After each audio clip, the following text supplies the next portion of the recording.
Este ano eu faço 50 anos, fiz 50 anos de idade. E eu não me sinto idoso, Rose. Eu lembro que quando eu tinha 20 anos de idade, eu olhava para uma pessoa de 50 anos e eu achava, né, um idoso. Eu não achava que aquela pessoa poderia aprender alguma coisa. E hoje a realidade é totalmente diferente, né, Rose? Conta um pouquinho pra gente essa questão do idoso que nós tratamos e do idoso no Brasil. Conta pra gente. Hoje a expectativa de vida, né, das pessoas aumentou assim demais, né? Então o que antes era idoso, nos 50, 60, hoje já não é considerado mais. E com isso, a gente precisa olhar para a pessoa e não para a faixa etária dela. Hoje em dia, muitas pessoas olham assim, já tem 70, já tem 80, que dó, é idoso, já não pode fazer muitas coisas. Nós, da Pacientes, nós olhamos para a pessoa. O que essa pessoa ainda tem condições de fazer, o que ela pode aprender, e a gente leva isso em consideração, independente da faixa etária.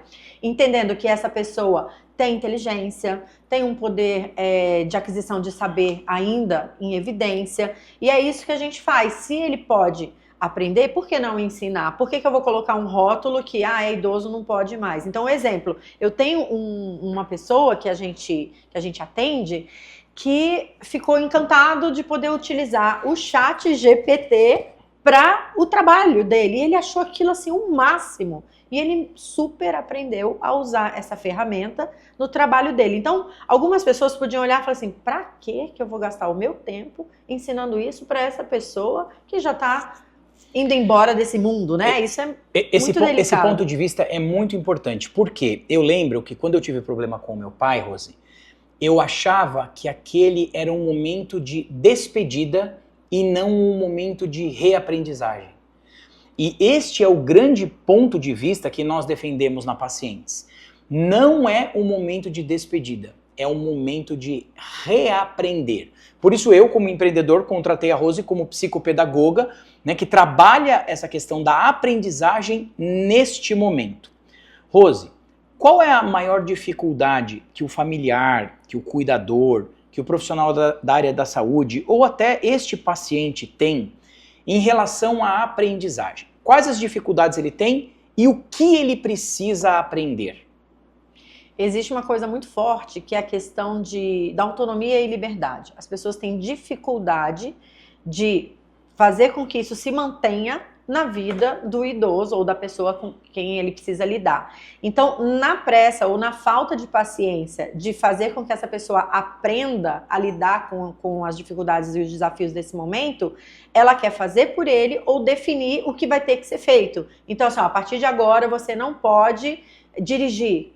Então eu vou arrumar alguém para fazer isso para você. E não contextualiza isso para a pessoa para que ela também opine sobre isso e chegue a essa conclusão. Então ela se sente meio assim inútil, né? Inutilizada da vida nessa questão da tomada de decisão. Então preservar a autonomia dessa pessoa e deixar que ela decida algumas coisas é muito importante.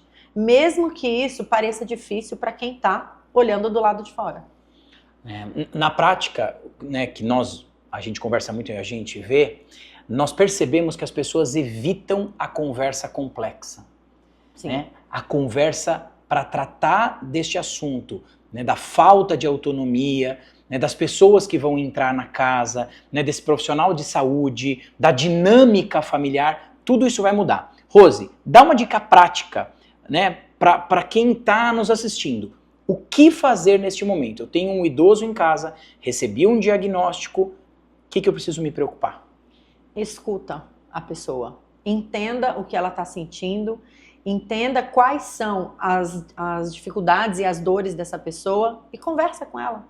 Por mais que você entenda que ela não tenha condição de ter essa conversa, pergunta para ela, qual que é o teu sentimento com relação a isso? O que você gostaria que fosse feito nessa circunstância da sua vida? Então, porque os desafios são muitos, né? É não poder sair sozinho, muitas vezes é não conseguir ter aquela questão do cuidado de higiene, né? A questão da alimentação. Então, são várias nuances, dependendo da pessoa, que às vezes as pessoas vão decidindo por ela.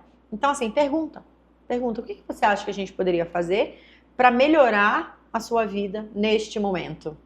Excelente, excelente. E aí, faz sentido para vocês? Ó, se você tem alguém que está doente ou conhece alguém que está passando por esse momento, não esqueça de mandar este vídeo para ele, ok? Ou para ela. Se você ainda não nos segue nas redes sociais, está aqui a nossa rede social, @pazcientes no Instagram, ok? Até o próximo vídeo.